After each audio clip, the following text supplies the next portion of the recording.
અહીં જ્ઞાન સૂર્ય સંચરે આપણું ચિત્ત પ્રકાશિત કરે. અહીં જ્ઞાન યજ્ઞ સહુ કરે ચિત્તનું વિશ્વ વિકાસિત કરે. શબ્દ પ્રકાશે અર્થ ઉજાશે. શબ્દ પ્રકાશે અર્થ ઉજાશે. તર્ક મર્મના સહજ વિકાસે. જ્ઞાનામૃત નિર્ઝરે અર્ઘ્ય સૌ સત્યદેવને ધરે. ધન્ય ગુર્જરીની શુભ દ્રષ્ટિ વિશ્વકોશની એવી સૃષ્ટિ. તમસ તાપ સંહરે અંતરે સુખ સમજણનું ઠરે. રેવા જળશી શક્તિદાયિની સત્ય સમુદા મુક્તિદાયિની. વિશ્વ વિહારજ કરે શીલ સત્વ સંહરે. ગુર્જરી વિશ્વરૂપને વરે. ગુર્જરી વિશ્વરૂપને વરે. ગુર્જરી વિશ્વરૂપને વરે.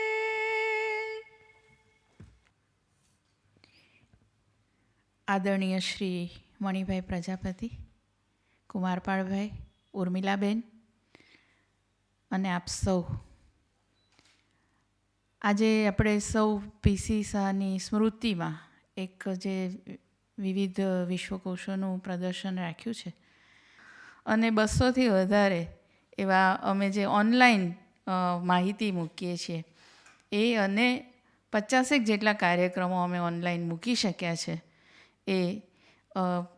એનો અમને આનંદ છે. તો એ જ રીતે એ જ ધારામાં આજનો આ કાર્યક્રમ આપણે આગળ ચલાવીએ. એક ગ્રંથાલયની જ્યારે વાત કરીએ ત્યારે આપણા મનમાં જે કેટલાક નામ આવે ગ્રંથપાલના, કે એ બહુ જ અગત્ય મહત્ત્વનું કામ કર્યું છે. એક અગ્રણી કહેવાય એવા સંશોધક પણ ખરા અને સતત કામ કરનારા. અત્યારે કડી સર્વ વિદ્યાલયનું જે સર્વ વિશ્વવિદ્યાલય વૃત્ત ચલાવે છે, એક ઉત્તમ સામયિક આપણને આવે ત્યારે આપણને એમ થાય કે ના, એનું જે પ્રોડક્શન છે કે એનું પ્રિન્ટિંગ, કાગળ, એવું એક સરસ સામયિક એનું કન્ટેન્ટ એ આપણને આપે છે. સાહિત્ય ક્ષેત્રે પણ તેઓ અનેક પ્રવૃત્તિના પ્રોત્સાહક છે. સતત વાંચનારા, કોઈ પણ સારું પુસ્તક હોય તો એના વિશે વાત કરે. તો આવી એક વ્યક્તિ આજે આપણે ત્યાં આવ્યા છે. કાયમ વિશ્વકોશમાં એ આવતા હોય છે. અમને એમનો સાથ અને સહકાર મળતો હોય છે. રાજલ અને ઉર્મિલાબેન બંને અહીંયા લાઇબ્રેરી સંભાળે છે અને એ લોકોની સક્રિયતાને કારણે જ અમે આજે આ આખું એક જે પ્રદર્શન છે ત્યારે એક સુંદર રીતે ગોઠવ્યું અને એના વિશેની માહિતી, પૂરક માહિતી પણ એમાં આપવામાં આવી છે. મણિભાઈનું આપણે વક્તવ્ય સાંભળીએ. નમસ્કાર. જે મને કાર્ય સાહેબે સોંપ્યું છે તે ખરેખર એક મને ક્ષોભ થાય છે કે વિશ્વકોશના સર્જકોની સાનિધ્યમાં જ અને વિશ્વકોશનું ઉદ્ઘાટન, એ પ્રદર્શનીનું ઉદ્ઘાટન મારે કરવાનું થાય, આજ્ઞાને પાલન થઈને એ કાર્ય કરી રહ્યો છું. હું મારું વક્તવ્ય વાંચીશ અને નિયત સમય મર્યાદામાં 20 મિનિટમાં હું પૂરું કરીશ. મને સમય આપ્યો છે તે બદલ. વિશ્વકોશ ભવનમાં વિશ્વકોશ એટલે શું, તેની ઉપયોગિતા રચના વિશે વાત કરું એ અપ્રસ્તુત જ ગણાય. પરંતુ એક સેવાનિવૃત્ત ગ્રંથાલય તરીકે અને ગ્રંથાલય શાસ્ત્રના અધ્યાપક તરીકેના અનુભવે જણાવું છું કે પ્રાય છેલ્લા 2-2.5 દશકથી વિશ્વકોશોના નામે પ્રકાશનોમાં ઘોડાપૂર આવ્યું છે અને તે પણ વિશ્વકોશોની વિભાવનાથી દૂર રહીને.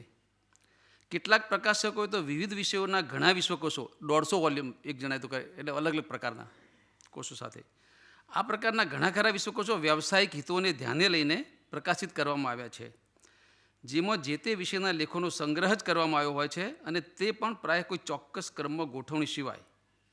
કહેવાતા વિશ્વકોશના 2 જ ઉદાહરણ આપીશ. એક encyclopedia comparative education 5 volumes, Pramila Sharma, APH publishing 2009માં પ્રગટ થયો છે. 5 ખંડોમાં વિભાજિત કરવામાં આવ્યો છે. એડમિનિસ્ટ્રેશન, કમ્પેરેટિવ, એનું ટાઇટલ તો છે એન્સાઇક્લોપીડિયા કમ્પેરેટિવ એજ્યુકેશન, પણ બધા વોલ્યુમના ભાગ છે સાયકોલોજી, ફિલોસોફી, પ્રોબ્લેમ્સ, એડમિનિસ્ટ્રેશન.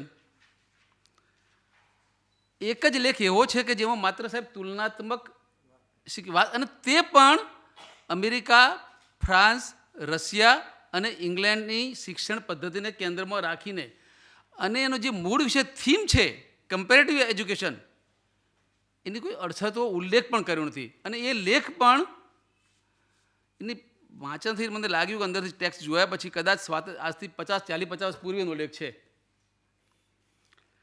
અને એની સાથે અલગ અલગ વોલ્યુમો એમ્સ ઓફ એજ્યુકેશન એકમાં છે અને બીજામાં છે. જોકે નો ડાઉટ બીજા લેખકનું છે, પણ વાતમાં એકના જ છે. અને એની સાથે સુસંગત કેવા વિષયો, humanities, socialism, values in education, determination of national care, એવા પણ લેખો અંદર સંગ્રહિત કરવામાં આવ્યા છે. એક પણ વોલ્યુમમાં એના લેખક કોણ છે, એના લેખના માત્ર બીજા વોલ્યુમમાં જે વિદેશી લેખકો છે એ પૈકીના કેટલાકનો ઉલ્લેખ છે, બાકી ક્યાં ઉલ્લેખ નથી કરવામાં આવ્યો. એની સિસ્ટમ જોઈએ આપણે, સાઇટેશન સિસ્ટમ્સ દરેકની અલગ અલગ, એટલે આપણને તરત જ લાગે કે આ બધું કંઈક ખીચડી લાગે છે કંઈક. અને એની પ્રસ્તાવના માત્ર અડધા પેજની, ક્યાંય એનો થીમ, ગોઠવણી, ચર્ચા કે શા માટે એ કશું જ નહીં. અને વાક્ય કેવું સરસ લખ્યું છે, to acknowledge the authorities on the subject. પણ કઈ ઓથોરિટીઝ, કોને, ક્યાંથી પ્રગટ થાય, ક્યાંય કશો ઉલ્લેખ જ નથી. અને સંપાદિકા તરીકે જે લેખિકા એ પણ ઉલ્લેખ નથી. Pramila Sharma, whether is a author or editor. અને એ બેન 1996-97માં તો MA કર્યું, પછી BEd કર્યું, અને પછી 2009માં તો આ ગ્રંથ પ્રકાશિત થાય છે. અને એમનું જે ઇન્ટ્રોડક્શન પરિચય કેવો, her fields of interest include the social work, book reading, માત્ર રીડિંગ નહીં, book reading, attending seminars and the upliftment of the woman.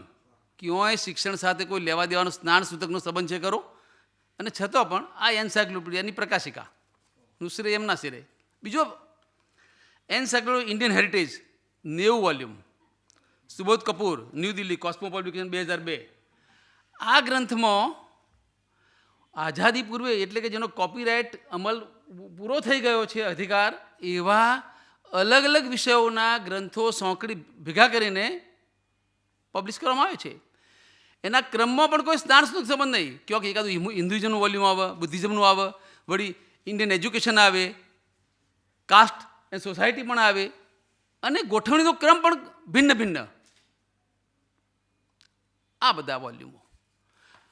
બીજો જ હમણાં એક મારા MS યુનિવર્સિટીનું 5 વર્ષ પહેલાં જો અહીંથી જ અમદાવાદથી પ્રગટ થયેલો એન્સાઇક્લોપીડિયા મહાત્મા ગાંધી, 4 કે 5 વોલ્યુમો. આ પ્રકાશ સ્થળ અહીંનું પણ છે ને દિલ્હીનું પણ છે, પણ એમાં પણ આ જ પ્રકારની સ્થિતિ છે. અને આપણે એન્સાઇક્લોપીડિયા કહેવા કે શું કહેવાય, ખરેખર એક દયનીય સ્થિતિ છે.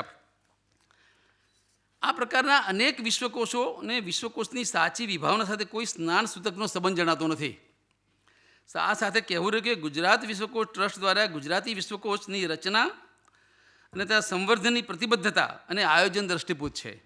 આ વિશ્વકોશને પ્રમાણભૂત બનાવવા ભારતની વિવિધ ભાષાઓના તજજ્ઞો કે જેઓ વિશ્વકોશની રચનાના જ્ઞાતા અને આ ક્ષેત્રના અનુભવી છે, તેમને નિમંત્રીને પરિસંવાદનું આયોજન 1998માં કરવામાં આવ્યું હતું.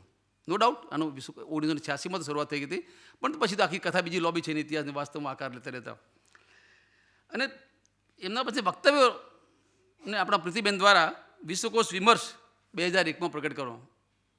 આપણે કદાચ આપણી ગ્રંથાલય તરીકે જો સરફેસિંગ કરી હોય, સાહેબ અતિશયોક્તિ વગર ગુજરાતી નહીં, ભારતીય ભાષાઓમાં પણ વિશ્વકોશ વિશેનું કોઈ પુસ્તક નથી. લેખો છે ઘણા બધા, ઇવન અંગ્રેજીમાં પણ, એ પણ નેટ ઉપર સર્ફિંગ કરવા પ્રયાસ કર્યો, પણ એન્સાઇક્લોપીડિયા વિશે એની વિભાવના વ્યક્ત, એના થીમ બધા અલગ અલગ આસ્પેક્ટ છે. એક પણ પુસ્તક જ્યારે ગુજરાતી ભાષામાં અહીં આ વિશ્વકોશ ટ્રસ્ટ દ્વારા એ પુસ્તક પ્રગટ કર્યું છે, ખરેખર એ ખરેખર અભિનંદનીય અને સ્તુત્ય કાર્ય છે. તો અને આ બાબત જ આપણા વિશ્વકોશની આગવી ભાત પાડનાર બની રહે છે. આપણું ગુજરાતી વિશ્વકોશ તો બ્રિટાનિકા, અમેરિકાના મરાઠી વિશ્વકોશ વગેરેના આદર્શને ધ્યાને રાખીને તેમજ તેની મર્યાદાઓ સુધારી લઈને તેમજ આ ક્ષેત્રના તજજ્ઞો સાથે પરામર્શ કરીને તૈયાર કરવામાં આવ્યો છે. હોવાથી ગુજરાતી વિશ્વકોશ સ્વયં એક મોડેલ વિશ્વકોશ તરીકે, અને હકીકત છે, અહીં ઊભો છું એટલે પ્રશંસાની વાત નથી, કારણ બધાના અનુભવોના આધારે, અને ખાસ કરીને બ્રિટાનિકા જે 1765માં પ્રગટ થયો, 3 વોલ્યુમ પછી ધીરે ધીરેની વિકાસ યાત્રા કે અમેરિકાના જેની મર્યાદાઓ ઘણી બધી આપણે ખબર છે, બધા ટીચર આપણે ઘણું ભણાવીશું એટલે ખબર છે, એ બધામાંથી સાર કાઢી અને જુદી રીતે આખો આ કોર્સ તૈયાર કરવામાં આવેલો છે. અને આ માટે આપણે વંદનીય સ્વ ધીરુભાઈ ઠાકર સાહેબ અને તેમના 2 સમર્પિત શિષ્યરત્નો અને અડીખમ આધારસ્તંભો સરસ્વતી દેસાઈ સાહેબ અને શેઠ સાહેબના વિશેષ આભારી છીએ. અહીં તુલનાનો કોઈ પ્રશ્ન નથી. આમ છતાં પણ દુઃખ સાથે અથવા જે વાસ્તવિક સ્થિતિ છે કહેવું રહ્યું કે હિન્દી વિશ્વકોશ આજથી 5 દશક પૂર્વે 12 ખંડોમાં એનું સંપાદન પૂરું થઈ ગયું હતું અને એનું પ્રકાશન કર્યું કાશી નાગરી પ્રચારની સભાએ. 70-72નું કામ પૂરું થઈ ગયું હતું. આજે 50 વર્ષ થયા, એની કોઈ સંભાળ લેના નથી. અને અનફોર્ચ્યુનેટલી કાશી નાગરી પ્રચારની સભા અલ્હાબાદની સાહિત્ય સંમેલન ઇલાહાબાદ સાહિત્ય સંમેલન બંને એક જમાનામાં એટલા બધા ઉત્તમ ગ્રંથો પ્રકટ કર્યા છે. ઇવન હિન્દી વિશ્વકોશ કે એના ધીરેન્દ્ર વર્માનો શબ્દકોશ કે સાહિત્ય કોશ, હિન્દી કોશ અદ્ભુત કામ કર્યું છે. પણ આજે એ બંને સંસ્થાઓ મૃતપાય થઈ ગઈ હોવાથી હિન્દી વિશ્વકોશનું આજે કોઈ નામ લેતું નથી. એટલે આ રાષ્ટ્રભાષા હિન્દીની આપની એક આ વિડંબના જ ગણવી રહી કે નહીંતર આપણા 25 છે ને તો કદાચ એના 50 વોલ્યુમ કરે તો પણ એટલો મોટો સરસ કોર્સ થઈ શકે. હવે આ તો એક પ્રસ્તાવના વાત થઈ. હવે મૂળ થીમ આ વિશ્વકોશ પ્રદર્શની જેના ઉપક્રમે આયોજિત કરવામાં આવી છે તે આપણા શ્રદ્ધેય પ્રવીણ વિસા સાહેબ, અને એ માટે હું ખરેખર આપણા ગ્રંથાલય સમાજવાદી સાહેબનો આભારી છું કે સાહેબે ખરેખર એક એમની સ્મૃતિમાં આ કાર્યક્રમનું આયોજન કર્યું. આજે નંતર સોરી ટુ સે અગેન, કોણ ગ્રંથપાલને યાદ જ કરે છે? ગ્રંથપાલો આજે અસ્તિત્વ લોપ થઈ રહ્યો છે આપણો, ગમે તે કારણો. આપણે પણ રિસ્પોન્સિબલ છીએ અને સમસામયિક સ્થિતિ પણ જવાબદાર છે, અને સરકારી રીતિનીતિ પણ. બધા જ ગ્રંથાલયો આજે ખાલી છે ગ્રંથપાલ વગરના, મોટાભાગના. સાહેબનું એક સરસ વિધાન છે, પુસ્તક એ વૈચારિક ક્રાંતિનું વાહન છે તો ગ્રંથપાલ એ વૈચારિક ક્રાંતિનો મશાલચી છે. આપણા થોટ પ્રોવોકિંગ અને વાઇબ્રન્ટ ગ્રંથાલય સ્વ પ્રવીણભાઈને હુબહુ લાગુ પડે છે કે એમના ગ્રંથાલય તેની કારકિર્દી જોતો હકીકત છે. અહીં 2016માં જ્યારે એની પ્રથમ પુણ્યતિથિએ કાર્યક્રમ કર્યો ત્યારે મેં કાલિદાસની સૂક્તિ પૂરા કવિના ગણના એ વાત કરી હતી. એ શ્લોક પરથી નથી ગાવો. જે સ્થિતિ એ વખતે પ્રવીણભાઈની સ્ટેટસ જે હતું એ આપણા ગ્રંથાલય આજે પણ સાહેબ અનન્ય ન ભૂતો. હજી એમની સ્થિતિનો આજે કોઈ ગ્રંથાલય નથી. એક હકીકત. અહીં મારે કોઈ ગ્રંથાલયને અવગણના કરવાનો કે અંડર એસ્ટિમેટ કરવાનો પ્રશ્ન નથી. આ મારો અંગતમાં છે, પણ છતાં પણ આ વાસ્તવિકતા છે.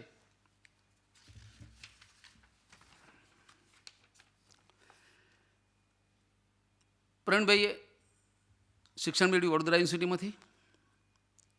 ચંપકલાલ શુક્લ જેવા અધ્યાપક મળ્યા. કારકિર્દી શરૂઆત PRLમાં કરી.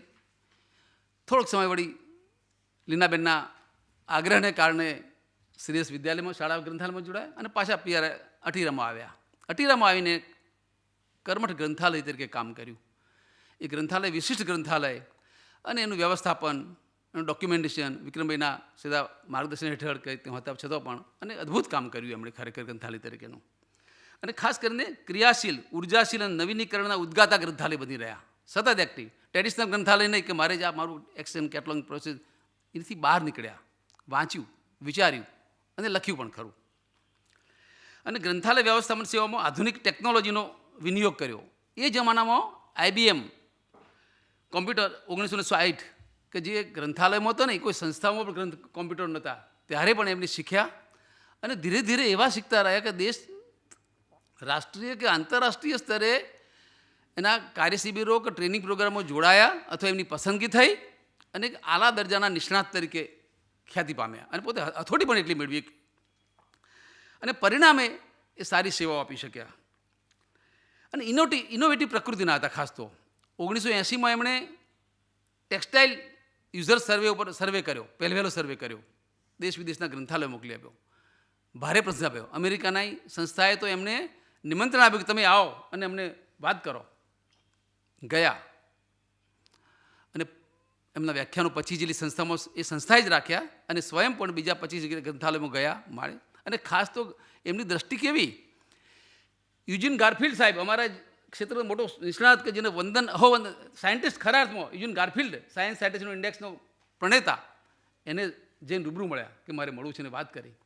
અને પછી ફ્રાન્સ, અમેરિકા, ઇંગ્લેન્ડની મુલાકાત લીધી અને એમાંથી અનુભૂત ખરેખર અનુભવ મળી અને એક પરિપક્વ ગ્રંથાલય તરીકે, લાઇબ્રેરી સાયન્ટિસ્ટ તરીકે ખરા અર્થમાંથી ઉભરી આવ્યા.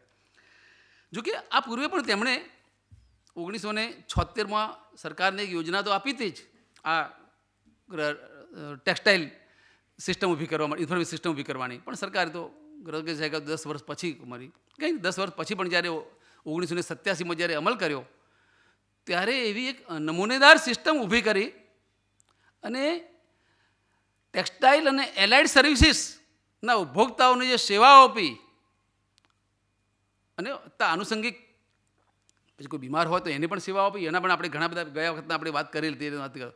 એટલે એક સારા ગ્રંથાલય તરીકે ઉપસી આવ્યા અને એટલે જ એ પોતે જ માર્કેટિંગની સિસ્ટમ એવી સરસ ડેવલપ કરી એના પરિણામે કે ઇન્ડિજિનસ મોડેલિંગ એમણે પેદા કર્યું અને અસાધારણ કર્મઠ પ્રકૃતિ અને ધ્યેયનિષ્ઠાના કારણે તેઓ શ્રી માહિતી સેવાના માર્કેટિંગના એક આલા દરજાના નિષ્ણાત તરીકે ઉપસી આવ્યા. પ્રસંગોપાતના પ્રવચનોમાં કહેતા, marketing is a strategy, philosophy and way of life for success for LIC. અને આ સાથે જ નિકટાસ વિશે ઉમળકાભર કહેતા કે નિકટાસ is my brainchild, starting from conceptualisation, execution and implementation to achieve goods and to make it successful in India. આ એમણે સાર્થક પણ કરી બતાવ્યું. આ તો ઠીક છે, તો એ તો વ્યાવસાયિક જવાબદારી હતી, પેઇડ હતા ત્યાં કામ, એ તો સ્વાભાવિક પોતે આપણે બધા પોતાનું, પણ એમના વ્યક્તિત્વની આપણા બધાથી જે જુદી પડી જાય છે હવે શરૂ થાય છે, એ તો ઠીક છે, ફરજ આપણે કામ કરતા હોય એટલે આપણે કામ કરવું જ પડે.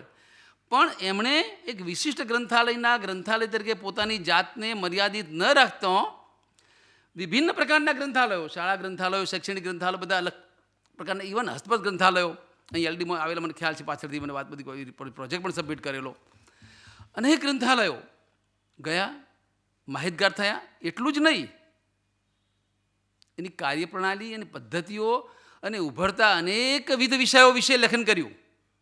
એ વિષયો પણ કંઈ મારે કહેવાની જરૂર નથી, વી નો બેટર. અને એવું લેખન સત્વશીલ કર્યું. અગેન ફરતી એ જ વિધાન જે એમણે જે કર્યું હતું એ સ્તરનું વિધાન આજે પણ અમારામાંથી સાહેબ કોઈ કરી શક્યા નથી. 200-250 જેટલા લેખો, માત્ર લેખો જ લખાય છે, કોઈ પુસ્તક લખ્યું નથી એક પણ. સંપાદન થોડા પુસ્તકો કરે છે, સળંગ પુસ્તક એક પણ લખ્યું નથી, પાઠ્યપુસ્તક પણ લખ્યું નથી. પણ જે એમને થોટ પ્રોવોકિંગ આઈડિયા, જેના વિચારોમાં જે આપ્યા એ અદ્ભુત વિચારો ખરેખર હતા. એટલે એ દ્રષ્ટિએ તો પ્રવીણભાઈના મુઠ્ઠી ઊંચેરું કામ હતું. આ પછી તો એને મેં સૂચિ પણ બનાવી છે, પેલા મનીષભાઈએ પણ સૂચિ બનાવી હતી, અને એ તો ખરેખર જોવા જેવું કામ, અદ્ભુત કામ છે. અને આ સાથે જ એટલું જ નહીં, અને પછી એમણે અમારું ગુજરાત ગ્રંથાલય સેવા સંઘ, એની સ્થાપનામાં જ ના પાયામાં જ પોતે રહ્યા છે. ભલે એમની સાથે મોહનદાસ પટેલ, શુક્લ સાહેબ કે ચંપકભાઈ પટેલ એ બધા હતા, બધા એમનાથી સિનિયર હતા, પણ પાયાની કામગીરીમાં ઉત્સાહ એ એમનો રહ્યો, કાર્ય એમને રાખ્યું. પોતાના નિવાસસ્થાનને પણ એમણે ઓફિસ બનાવી. અને એ સાથે સાહેબ, મારે આ બે મિત્રો શાળા ગ્રંથાલયમાં હોવા છતાં એમને પીઠ આપી છે અદ્ભુત. કદાચ એ અને કિરીટભાઈ હોય ને સફળતા થાય, નહીં તો બહુ અઘરી વસ્તુ છે બધાને નાના મોટા કામ કરવાના. ગ્રંથાલય સેવા સંઘની અનેકવિધ પ્રવૃત્તિઓ, એના કાર્યક્રમો આયોજન કરવા, વ્યાખ્યાનો આયોજન કરવા, કોઈને વિદ્વાનને બોલાવવા, અને ગ્રંથાલોકનું સંપાદન પણ એમણે દૂરંદેશી સાથે કર્યું. માત્ર પ્રાપ્ત લેખોનું સંપાદન નહીં, પણ દેશ વિદેશના સમાચારોને પણ એમણે આવરી લીધા. કોઈ ગ્રંથાલયનું બહુમાન કર્યું હોય અથવા કોઈ દિવંગત થયા હોય તો એના વિશેની માહિતી પણ સરસ રીતે આપતા હતા. એટલે ખરેખર એક ઉપકાર ગ્રંથ બની રહ્યું હતું. એની સાથે ગુજરાતી ગ્રંથાલય પરથી વાત કરી ત્યારે ગ્રંથાલય ધારો ગુજરાત સરકારે બહુ ઠેઠથી શરૂઆતથી 1964થી ઇન્દુમતીબેન શેઠ જ્યારે શિક્ષણ મંત્રી ત્યારથી સાથે રહેલા, એ નાની વયે પણ આપણને લાગે નાની વયે પણ રંગનાથના નિમંત્રણ રંગનાથ સાથે રહ્યા, ઘણી ઘણી પ્રવૃત્તિઓ કરી. પણ એ ધારાને ઘડવામાં અને અમલીકૃત બનવામાં તો છેલ્લા શ્વાસ અવસાનના 3 મહિના પૂર્વે જેનો મુખ્યમંત્રીને પત્ર લખ્યો તમે આ કરજો, છતાં પણ એના પૂર્વે એમને જ્યારે ધારો પ્રગટ થયો એની ટીકા કરવા પણ એ અગ્રેસર હતા. સ્પષ્ટ શબ્દોમાં કે આ ટીકા આ ગ્રંથાલય ધારો બરાબર નથી, એ શબ્દો જરા વાંચી નાખું. Gujarat Public Library Act 2001 is not meeting requirements for progressive library improvements. There are many undesirable clauses. One of the biggest drawback is that there is no positive financial provision in the act. હકીકત છે કે સાવ નિર્માલ્ય બિલકુલ ગયો ગુજરો જેને કહીએ એ પ્રકારનો ધારો કહેવા ખાતર સરકારે માથેથી ટીલું કર્યું છે, પણ છતાં પણ આપણે બધા મૌન છીએ. અને સરકાર પણ હજી પણ સાહેબ એવા લૂલા ધારોનો અમલ નથી થયો, જે થયો ધીરે ધીરે થયો છે. પછી વાંચે ગુજરાત વખતે સરકારે એમની સેવાઓ લીધી, અમને બધાને બહાર રાખ્યા હતા કે બીજા કોઈ ગ્રંથાલયની જરૂર નથી, પણ પ્રવીણબેનની સેવાઓ લીધી હતી, હકી એ સત્ય છે. અને એમને પણ પછી 2 વિશેષાંકો પ્રગટ કર્યા અને બધાને તક આપી કે તે વાંચનનું મહત્ત્વ શું, વાંચન કેમ અને આનું મહાત્મ્ય વિશે સરસ 2 અંકો પ્રગટ કર્યા. અને આ ઉપરાંત આ તો વ્યવસાયિક જે યુનિવર્સિટીઓ રાજ્યની અથવા બહારની નિમંત્રણ આપ્યું, વિઝિટિંગ લેક્ચરર તરીકે વ્યાખ્યા તરીકે એમને વ્યાખ્યાનો આપ્યા અને ખરેખર રાષ્ટ્રીય સ્તરે એ સવાઈ ગયા હતા. એટલે આઈસ્લિક ILS જેવી સંસ્થાઓના પણ ડેપ્યુટી પ્રેસિડેન્ટ તરીકે એમની સેવાઓ આપી અને એમના બહુમૂલ્ય પુરસ્કારોથી પણ પુરસ્કૃત કરવામાં આવ્યા. આમ એમનું વ્યક્તિત્વ અખંડ એવું ખરેખર ઉપસી આવ્યું. એક આમ લાગે કે he is in real sense આપણા ગુજરાતના અતિશયોક્તિ વગર આપણા ગુજરાતના ડૉક્ટર રંગનાથન કહેવું હોય તો કશું ખોટું નથી. એ આનું ગ્રંથાલય પ્રવૃત્તિનો ઇતિહાસ જુઓ. ઇતિહાસ એટલે ક્યાંથી આપણે શરૂ કરીશું? બહુ તો આપણા સર સયાજીરાવ ગાયકવાડથી અને મોતીભાઈથી, પછી આગળ તો કંઈ વાતો જ છે બધી જે છે. ત્યાંથી કોઈ વ્યક્તિત્વ જુઓ, એક નામ આપો કે જેને આપણને એ આ પ્રકારની બધાને પ્રોત્સાહિત કરવામાં કામ કર્યું, તો એક માત્ર પ્રવીણભાઈ. આવા ગ્રંથ અને પછી એની સાથે એમને સાંભળવા પણ એક લાવો. અહીંયા આગળ એમને ઇન્ફોર્મેશન માહિતી $1,000,000 બિઝનેસ જે અદ્ભુત વ્યાખ્યાન આપેલું, 1.5 કલાક ચાલેલું. અને સાંભળવા તો એ વિદગ્ધ વક્તા હતા. ખાસ કરીને વિક્રમભાઈ સાહેબના વાતો પ્રસંગોનો વિક્રમભાઈ હોય કે લીનાબેન હોય કે રંગનાથન સંસ્મરણો હોય કે પોતાના સમકાલીનો સાથે એ સરસ વાતો કરતા. અને છેલ્લે એક જ વાક્ય, એક પેરેગ્રાફ વાંચીએ. આજે પ્રવીણભાઈ આપણી વચ્ચે સદેહ નથી, પરંતુ તેમના વિચાર, વારસો, રોલ મોડેલ સમાન કાર્યો, કાર્યનિષ્ઠા અને ઉત્સાહ આપણી સમક્ષ તરવરી રહ્યો છે, જે આપણો માર્ગ પ્રશસ્ત કરે તેવો છે. તેઓ શ્રી ગ્રંથાલય મેનેજમેન્ટ અને ગ્રંથાલય સેવાના માર્કેટિંગના ખરા અર્થમાં ગુરુ હતા. સમાજમાં ગ્રંથાલય સંસ્કૃતિ ખીલવવાના આગ્રહી પ્રવીણભાઈ માનતા હતા કે શાળા અને સાર્વજનિક ગ્રંથાલયોના માધ્યમથી બાળકોમાં વાંચન અભિરુચિ કેળવવાથી જવાબદાર નાગરિકોનું ઘડતર થશે. તેઓ શ્રી સંક્રાંતિકાળમાંથી પસાર થઈ રહેલા ગ્રંથાલય અને ગ્રંથાલય વ્યવસાયિકોમાં ઉદ્યમશીલ ગુણવત્તા અને કોર્પોરેટ કલ્ચર પેદા કરવાના હિમાયતી હતા. ગ્રંથાલય વ્યવસાયિકોને ઉદ્યોગ સાહસિક બનવા માટે ગણતરીપૂર્વકનું જોખમ ઉઠાવવા, કર્મચારીઓમાં વિચારોરૂપી ઉર્જા પેદા કરવા, ઉદ્યમશીલ આવડત કેળવવા, આત્મવિશ્વાસ સાથે ધ્યેય કેન્દ્રી બનવા વગેરે પર ખાસ ભાર મૂકતા. તેઓ શ્રી ભારપૂર્વક કહેતા કે ગ્રંથપાલોએ ટેકનોક્રેટ ગ્રંથાલય ન બની રહેતો સેવાપરાયણ બની રહેવું પડશે. આ ધ્રુવ વાક્ય આપણે બધાએ ઉતારવા જેવું છે. જો અસ્તિત્વ રાખવું છે તો આમાંથી બહાર નીકળવાની જરૂર છે. બાકી નહીંતર આપણે ગર્વપૂર્વક કહેતા રહીએ મેં મારા ગ્રંથાલય બધું કોમ્પ્યુટરાઇઝ કરી નાખ્યું, આમ કર્યું તેમ કર્યું, પણ પાછળ કશું જ નહીં. માત્ર માહિતી પૂરી પાડવાના કાર્યને ઇતિશ્રી ન માનતો તેને ગાળીને પરિશુદ્ધ કરીને ઉપભોક્તાને જરૂર હોય તેવી મૂલ્યવર્ધિત માહિતી સેવા પૂરી પાડવી જોઈએ. અને આ માટે આપણી પરંપરાગત માનસિકતા માઇન્ડસેટ બદલવાની જરૂરત છે. તેથી આ હેતુસર આપણી પાસે તૃષ્ણા, ડિઝાયર, ઈચ્છાશક્તિ, વિલિંગનેસ હોવા અનિવાર્ય છે. આપણા ઉપયોગકર્તાઓને ઉત્તરદાયિત્વની પ્રતિબદ્ધતા સાથે શ્રેષ્ઠ ગુણવત્તાપૂર્ણ સેવાઓ પૂરી પાડવી તે આપણો ધ્યેય મંત્ર હોવો જોઈએ. શ્રેષ્ઠ ગુણવત્તાપૂર્ણ સેવાઓ પૂરી પાડવા થકી જ ગ્રંથાલય વ્યવસાયિકો સમાજમાં મોભાનું સ્થાન મેળવી શકશે, અન્યથા વ્યવસાયમાંથી બહાર નીકળ્યું છે. એમના પોતાના થોડાક પાંચ કોટેશન છે જે આપણા માટે સતત પ્રેરણા આપે એવા છે. પહેલું જ વાક્ય જે આજે mushroom, there is a need to stop mushroom growth of LIS schools in India, including intake of students. They have no infrastructure, no good faculty and other facilities. Hence, they mostly produce deteriorated quality of library professionals, and in return, they spoil the image of the profession. આમાંથી કદાચ એકમાત્ર હમણાં ગુજરાત યુનિવર્સિટીમાં આપણે ભરતી ફૂલ staff ભરતી થઈ ગયો એટલે કદાચ ક્વોન્ટિટી દ્રષ્ટિએ તે બહાર રાખો ને કે રાજ્યના એક પણ ડિપાર્ટમેન્ટ સાહેબ આ સ્થિતિ અમારી બધી લગભગ એવું છે કે અથવા કે સરદાર પટેલ એકાદના બે હશે, પણ ઓવરઓલ પરિસ્થિતિમાં તો કંઈ આ વાસ્તવિક ઘટના છે. ક્વોલિટી ઓફ રિસર્ચ જે આજે PhD થાય છે એના ઉપર મને સ્પષ્ટ કહ્યું છે કે આ બંધ કરો અથવા સારું કરો. The future of university library વિશે વાત કરી. And staff would be relevant and effective only when all professionals will develop a learning and innovative attitude to accept the change in knowledge society. આજે યુનિવર્સિટી ગ્રંથાલયો પણ ની સ્થિતિ ખરેખર સંગ્રહ છે, વધુ છે, પણ સ્ટાફ કે બીજા ઘણા બધા પ્રશ્નોના કારણે ધીરે ધીરે આપણે અદ્રશ્ય થઈ રહ્યા છીએ. Librarian should leave no stone unturn for maximum utilisation of resources available in the library. For doing all this, librarian must have living interest in the library profession. She must be knowledgeable in various subjects, library resources and ICT both. Last, the state, which was once a pioneer in library field, is today lagging behind. There is an urgent need to modernize academic and public libraries along with qualitative human resources to take up the challenge of globalization and technology. ખૂબ ખૂબ આભાર આપનો. મને સાહેબે બોલાવી ઉપકૃત કરી આપનો આભાર માનું છું. આદરણીય શ્રી મણિભાઈ પ્રજાપતિ, ઉર્મિલાબેન અને મારા સ્વજનો એ માટે કે જ્યારે કોઈ પણ ગ્રંથપાલને જોઉં છું ત્યારે મને હંમેશા એવો અહેસાસ થાય છે કે આ ક્યારે મારે ત્યાં આવે અને કામ પર આવી જાય.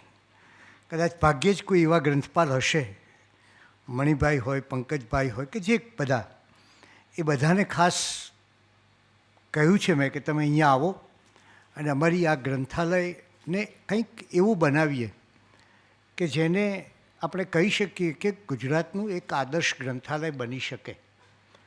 આપણી પાસે એવી શક્તિ છે, એવા રાહબર છે આપ સૌ, તો એ કામ બને. એટલે હું હંમેશા કહું છું કે વિશ્વકોશ એ એના ગ્રંથપાલોથી ઉજળું છે.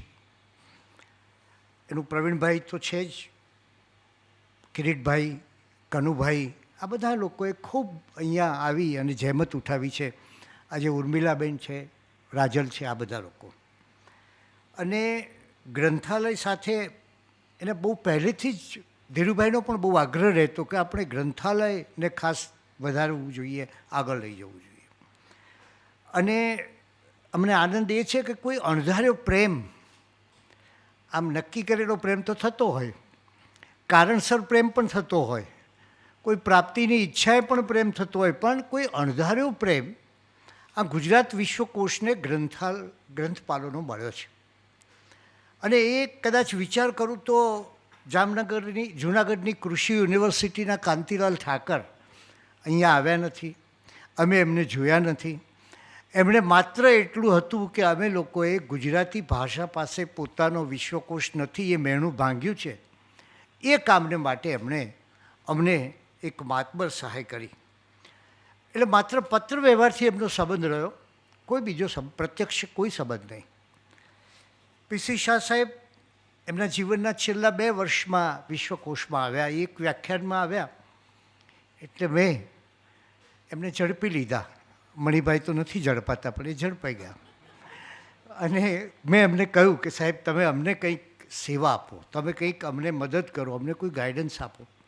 અને અમારે આ વિષયમાં એક એવું કામ કરવું છે કે જેને માટે તમારે જરૂર પડે તો સેમિનાર કરીએ, વર્કશોપ કરીએ, આ બધું જ કરીએ.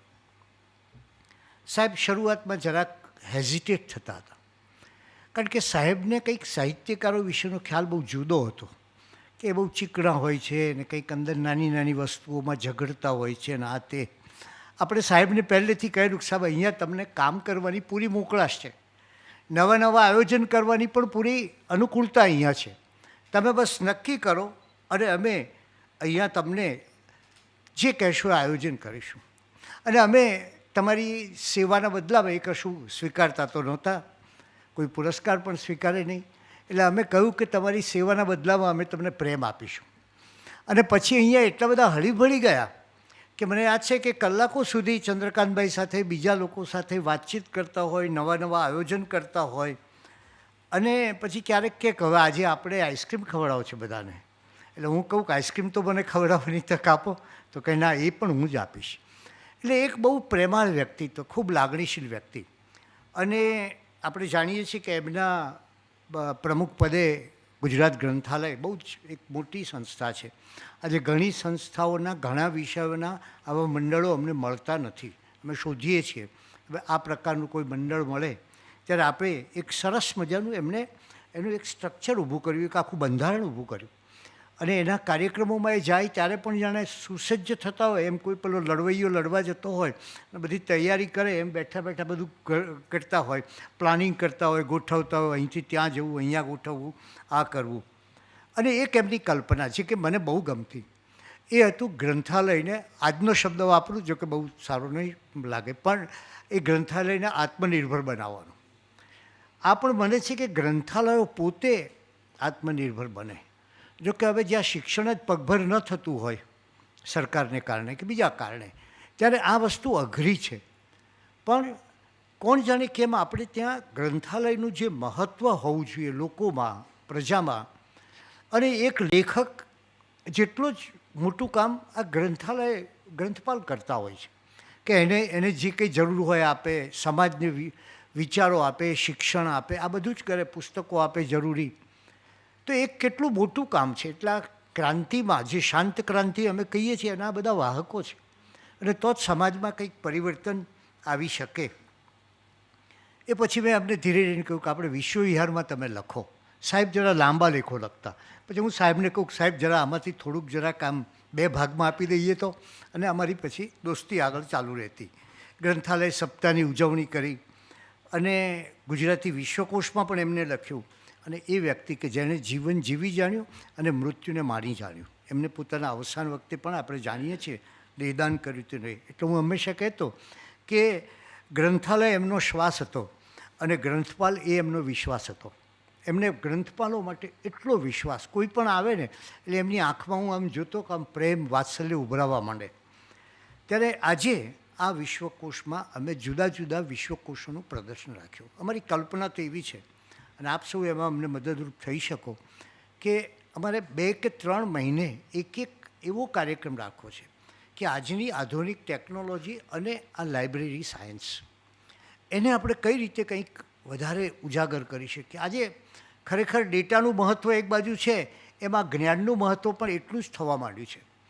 એટલે અમે થોડુંક આ વિચારમાં પણ છીએ કે કોઈક આપ એવા વક્તાઓ આપણે બહારથી પણ બોલાવીએ, કોઈ એવો આપના વિષયનો કોઈ વક્તા આવે કે જે આવા જુદા જુદા વિષયો ઉપર વાત કરે. આ વિશ્વકોશ છે એટલે કોઈ વિજ્ઞાનની પણ વાત કરે. અને મણિભાઈ તો એવા છે કે એકદમ ચીવટવાળા, બહુ જ વ્યવસ્થિત. એમનો એક લેખ વાંચ્યો એટલે તમને આખું પુસ્તક તમારી સમક્ષ ખડું થઈ જાય. આવી વ્યક્તિઓ આપણી પાસે છે. એટલે અમે એમને પણ કહીએ કે તમને જ્યારે અનુકૂળતા હોય 2-1 મહિને એક જ તમારું વ્યાખ્યાન કોઈ પણ એક વિષય ઉપર, કોઈ પણ એક પુસ્તક ઉપર, એમને તો બહુ જ સરસ પુસ્તકના અવલોકનો લખ્યા છે. તો આ તમારે માટે એક અમારું સ્ટેન્ડિંગ ઇન્વિટેશન જેને કહો, એ હંમેશનું નિમંત્રણ છે કે આ પ્રવૃત્તિઓ અહીંયા જેટલી વધારે વિકસે. આપને જાણીને આશ્ચર્ય થશે કે અમે પ્રાકૃતના ક્લાસનો વિચાર કરીએ છીએ, તો એની સામે અમે થોડા વખતમાં રોબોટિક્સના ક્લાસ પણ કરવાના છે. એટલે જેને જેમાં રસ છે સમાજને આપણે આપવા બેઠા છીએ. જેને જેમાં રસ છે એ આપવું. મોબાઈલની અંદર તમે નાની શોર્ટ ફિલ્મ કઈ રીતે કરી શકો એનો કોર્સ કરવો છે. આ બધા આયોજનો છે. એટલે આપ પણ જો કોઈ લાઇબ્રેરી સાયન્સમાં અમને કોઈક એવું આયોજન આપો કે જેને આપણા જેનાથી વિદ્યાર્થીઓને પુષ્કળ લાભ થાય. ઉર્મિલાબેન તો એ ઘણું કામ કરે જ છે, પણ એ લાભ થાય અને વિદ્યાર્થીઓને વર્તમાન યુગ સાથે આપણે જોડી દઈએ અને પછી જે લાઇબ્રેરીનું મહત્ત્વ આપોઆપ એમને સમજાશે કે આનો શું મહિમા છે. એટલે આજે જે જુદા જુદા આપણે વિશ્વકોશો અહીંયા મૂક્યા છે અને એમ લાગે કે આજના સમયમાં આ ટેકનોલોજીના યુગમાં વિશ્વની જાણકારી મેળવ્યા વિના હવે આપણને ચાલે તેમ નથી. અને ત્યારે જ્ઞાન વિજ્ઞાનની તમામ શાખાઓનો સંપત્તિ એ વિશ્વકોશ રૂપે મળે એવો આ પ્રયત્ન છે. આ વિશ્વવિદ્યાનો કોષ છે. હું તો કહું છું કે આપમાંથી કોઈ બેસીને એમ નક્કી કરે, સાહેબ આપને કહું છું કે કંઈક એક ગ્રંથાલયનો વિશ્વકોશ બનાવો. એ આઈડિયા તમારો જે કંઈ હોય, પણ એક ગ્રંથાલયનો સરસ મજાનો આપણે 300-400 પાનાનો એક દળદાર વિશ્વકોશ બનાવીએ કે ગ્રંથાલયની પદ્ધતિ, ગ્રંથાલય, સારા ગ્રંથાલયોનું જીવન, એનો વિકાસ, એનો મહિમા, અને શા માટે એવો વિશ્વકોશ ન બને, ચોક્કસ બને. તો આપ સૌને મારી વિનંતી છે કે મણિભાઈની આપણે જેમ એમને કહ્યું ને કે બધું ડિજિટાઇઝેશનને આ બધું કરીએ, પણ એનો કોઈ બહુ મતલબ નથી રહેતો. આ જો વસ્તુઓ થાય ને એક આપણને આવો ગ્રંથ મળે તો હું માનું છું કે એ એક સર્વાંગીણ માહિતી આપણને મળી રહે. વિશ્વકોશની આખી વાતો કરીએ તો ઘણી વાત થઈ શકે. 1899માં જ્ઞાનચક્રથી શરૂ થયું. એ પહેલાં 1891માં એપ્રિલમાં માણેક શાહ, એદલજી વાદશાહ અને અર્દેશર ફરામજી સોલને એક સર્વ વિદ્યામાળા ભાગ 1 પણ બહાર પાડેલો. આ જ્ઞાનચક્રનું પ્રકાશન થયું એમાં પહેલાં એમણે રતનજી ફરામજી શેઠને 2 રજવાડાઓને વિનંતી કરી કે તમે અમને આમાં મદદ કરો. અને એમણે વિદ્યાવળી જેવો શબ્દ વાપર્યો છે કે 2 જાણીતા દેશી રજવાડાઓને ગુજરાતી એન્સાઇક્લોપીડિયા રચવા અથવા તો ચેમ્બર એન્સાઇક્લોપીડિયા જેવી વિદ્યાવળીનો તર્જુમો ઉદાર મદદ કરાવી ગુજરાતી સાહિત્યને તવંગર બનાવવાની સૂચનાથી રતનજી ફરામજી શેઠનાએ આપી હતી, પણ રજવાડાઓ તૈયાર ન થયા. એ પછી જ્ઞાનચક્ર પ્રથમ ઇનામને પાત્ર બન્યું અને કૈસરે હિન્દ અખબારમાં, એ વખતના પારસી અખબારો જરા જોવા જેવા છે, ક્યારેક આપને અનુકૂળતા હોય તો એમાં એક તકરાર ચાલી. આ જ્ઞાનચક્રને પહેલું ઇનામ મળ્યું, એની તકરાર ચાલી. એટલે પારસી અખબારોમાં તમે જો એ જમાનામાં ઘણી તકરારો ચાલતી હતી. મેં સ્પોર્ટ્સમાં જોયેલું છે કે એ જમાનામાં ક્રિકેટની એક ટીમ આવી તો એક મોટી 2 છાપાઓ સામસામા લડી પડ્યા પછી. તો એવી રીતે તકરાર ચાલીને તકરાર એ હતી, આ કૈસરે હિન્દે એ લખ્યું કે આવો ગ્રંથ કોણ વાંચવાનું છે, ખાલી મહેનત છે, આ બધું નકામું છે. અને ત્યારે 1899ના જૂન મહિનામાં એનો પહેલો ભાગ પ્રગટ થયો. અને પછી લખ્યું જ્યારે અર્દેશર ફરામજી શેઠનાએ કે આ ગ્રંથની ફતેહ વિશે જે શક બતાવવામાં આવતો હતો એ શક નાબૂદ થયો, કારણ કે 1.5 વર્ષની અંદર જ એની ફરી પહેલા ભાગની 1000 નકલ ખપી ગઈ અને બીજી આવૃત્તિ બહાર પાડી. એ પછી તો આ જ્ઞાનચક્ર ન થયું. પણ આપણે શરૂઆત, આ જે વિશ્વકોશોની શરૂઆત, આ પણ વિશ્વકોશની શરૂઆત થઈ ત્યારે મારી કલ્પના એવી હતી કે 20 વર્ષમાં 20 વોલ્યુમ બહાર પાડવા. અને એની સૌથી જુદી બાબત એનો ભૂમિકા ખંડ છે કે ભૂમિકા ખંડની અંદર પહેલી વાર બેસીને 2.5 વર્ષની મહેનત, આટલી લાંબી મહેનત વિશ્વકોશના બીજા કોઈ ખંડમાં નથી થઈ. સામાન્ય રીતે 2 વર્ષે અમે 3 ખંડ બહાર પાડી શકતા. તો 2.5 વર્ષ સુધી લગભગ એમાં કઈ એન્ટ્રી લેવી, કેવી રીતે લખવું, એના નમૂનાઓ, એ બધું આપ્યું. આ વિશ્વકોશના વિશ્વની અંદર પહેલી ઘટના છે કે જ્યારે પહેલાં તમને એન્ટ્રીઝનું લિસ્ટ આપવામાં આવે, કયા અધિકરણો આપવામાં આવે, કેવી રીતે લખાય એની વાત આપવામાં આવે, કયા વિષયોનો સમાવેશ છે એ બતાવવામાં આવે, અને પછી એ બીજા વિશ્વકોશોનું પ્રકાશન થાય. એટલે કેટલાક નવા વિષયો પણ છે, વનસ્પતિ રોગશાસ્ત્ર છે, આયુર્વેદ છે, એ તો બહુ સ્વાભાવિક વાત છે. એને અપડેટ કરવાની પ્રક્રિયા જે બહુ કઠિન છે. અને જેમ સાહેબ વસવસો કરે છે એમ અમારો પણ એક મોટો વસવસો છે કે અમને હવે વિદ્વાનો મળતા નથી, વિદ્યાના ઉપાસક એવા વિદ્વાનો. કદાચ અધ્યાપકોના પગાર વધ્યા છે પણ પોતાની વિદ્યા માટેનો પ્રેમ થોડો ઘટ્યો છે. અને ત્યારે એમ લાગે કે કેટલાક વિષયો, અમે એવા અધ્યાપકો અહીંયા જોયા, પ્રોફેસર તલાટી કેમેસ્ટ્રીમાં આવે, એટલા બધા વૃદ્ધ થઈ ગયેલા, ચાલી ન શકે, માંડ બેસી શકે, તો પોતે વોકર લઈને આવે, ખાસ એને માટે એક ડ્રાઈવર રાખેલો, 3 કલાક બેસે અને કામ પોતાનું કર્યા કરે. પ્રોફેસર અરુણ વૈદ્ય, તબિયત બરાબર નહોતી, મેં કીધું કે સાહેબ મારે ગમે તે થાય તમારી પાસેથી વૈદ્ય સાહેબનું, પીસી વૈદ્ય સાહેબનું ચરિત્ર જોઈએ, તમારા સિવાય બીજા કોઈની પાસે તાકાત નથી. એમની તબિયત બહુ ખરાબ, એમના અક્ષર પાછળથી બગડે, બધું જે થાય તમે કહો એ બધી વ્યવસ્થા હું કરી આપું, પણ મારે આ ભવનની અંદર એનું ભૂમિપૂજન છે એ વૈદ્ય સાહેબે કરેલું છે. અને આવી વિદ્વાન વ્યક્તિ, આવો તપસ્વી અને સાચેકલી વ્યક્તિ, તો એનું લખાવવું જ જોઈએ, અને એ અમને લખી આપ્યું. અત્યારે અમે એને ઓનલાઈન મૂકવાનો પ્રયાસ કરીએ છીએ.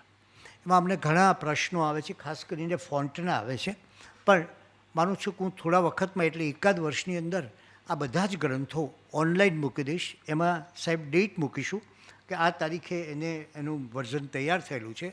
પછી ધીરે ધીરે જેમ કોઈ વ્યક્તિઓ મળતા જશે એમાં સુધારાઓ કરતા જઈશું, અને એ રીતે આ ગ્રંથ એ અપડેટ રહે, છેલ્લામાં છેલ્લી માહિતી આપે એ રીતે કરીએ. બ્રિટાનિકાની વાત કરીએ, 32 ગ્રંથો. આજે તમે બ્રિટાનિકાની વાત જાણો છો કે એને આખું પ્રીપીડિયા, માઇક્રોપીડિયા અને મેક્રોપીડિયા, એટલે પહેલામાં રૂપરેખા, બીજામાં સંક્ષિપ્ત માહિતી અને ત્રીજામાં ઊંડાણપૂર્વક વાત કરવાની વિગતો, એવા 32 વોલ્યુમ.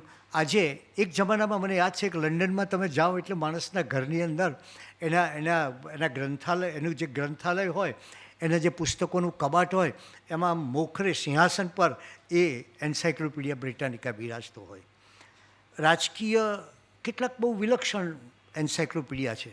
સાહેબે કહ્યું એમ કેટલાક, એક ભાઈએ શું છે, કોઈ જૈનિઝમના 15 ઘણા એન્સાઇક્લોપીડિયા બહાર પાડ્યા, જુદા જુદા લેખો મૂકી અને એને એન્સાઇક્લોપીડિયા નામ આપવું એ એક બહુ જેને કહેવાય કે ગંભીર અને ખોટી પ્રવૃત્તિ ચાલી રહી છે. પણ તમને શસ્ત્રોને યુદ્ધો વિશે 24 ગ્રંથો લખાયેલા છે. એના 24 ગ્રંથોમાં ચિત્રો સહિત તમને એન્સાઇક્લોપીડિયા મળે છે. એની અંદર વિશ્વયુદ્ધમાં ઉપયોગમાં લેવાયેલા શસ્ત્રો, કોરિયા અને વિયેટનામને એ બધી જગ્યાએ, એક રાષ્ટ્રગીતનો એન્સાઇક્લોપીડિયા 2 વોલ્યુમ છે. આપ ક્યારેક જોજો નિરાતે આવીને. એની અંદર એક રાષ્ટ્રગીત કેવી રીતે ગવાયું, કઈ ભાષામાં ગવાયું, કયા કવિએ કહ્યું, એમાં બીજી ભાષા આવી તો કેવો ફેરફાર થઈ ગયો, અથવા તો એક વ્યક્તિ કે પોતાનું જ્યારે સત્તા હતી ત્યારે કેવું રાષ્ટ્રગીત હતું ને એમાં એને કયા કયા ફેરફારો કર્યા, કોઈએ પોતાનું આખું રાષ્ટ્રગીત રદ કરી અને નવું પોતાને વિશેનું રાષ્ટ્રગીત કર્યું. એટલે એક બહુ સરસ મજાની રસપ્રદ માહિતી એમાંથી આપણને મળે છે. યુદ્ધનો એન્સાઇક્લોપીડિયા મળે, એની સામે નોન વાયોલન્સનો પણ એન્સાઇક્લોપીડિયા મળે છે.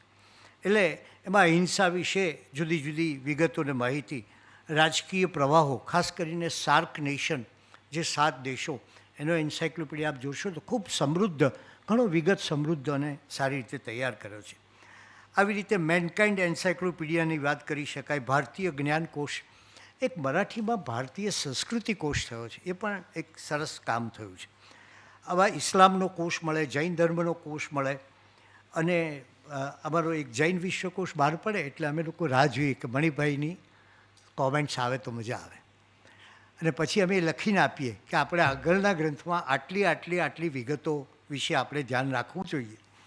એટલે તમે જુઓ કે આવી વ્યક્તિઓ ક્યાં છે. આખો જૈન સમાજ કેટલો વિરાટ હશે, પંકજભાઈ આપ તો જાણો છો, એમાં કેટલાય વિદ્વાનો હશે, પણ એક વિદ્વાન અમને આવા સૂચનો નથી આપતો જે અમૂલ્ય સૂચન અમને મણિભાઈ પાસેથી મળે છે.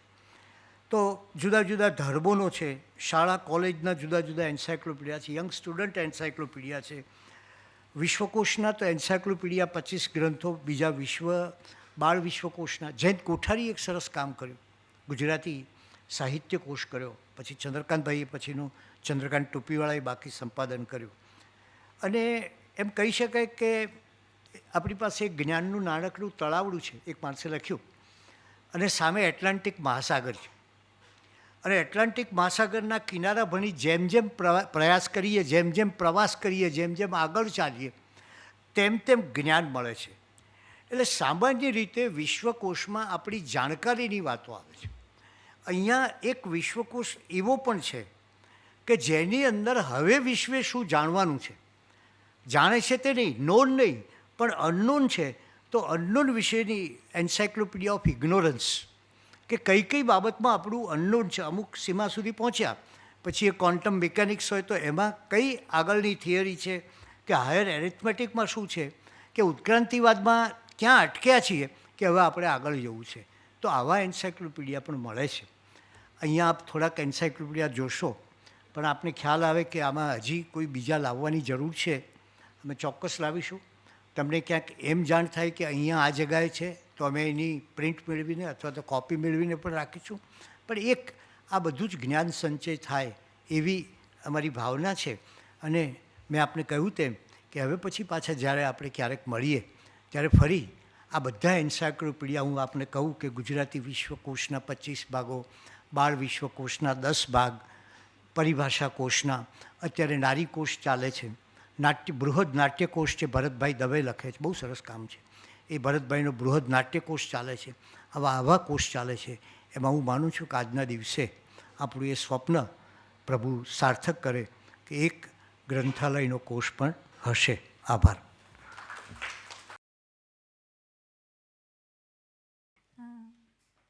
આજના દિવસે મારે ત્યાં પ્રસંગ હોય અને એમાં હું ભાગ લઉં એ તો બની જ ના શકે ને. એટલે એક પરિવારજન તરીકે વાત કરવાની હોય અને વિશ્વકોશની વાત કરવાની છે, વિશ્વકોશ વિશે વાત કરવાની છે અને વિશ્વકોશનો સંશોધનમાં કઈ રીતે ઉપયોગ થાય, એક આધારશિલા તરીકે કેવી રીતે વિશ્વકોશ છે.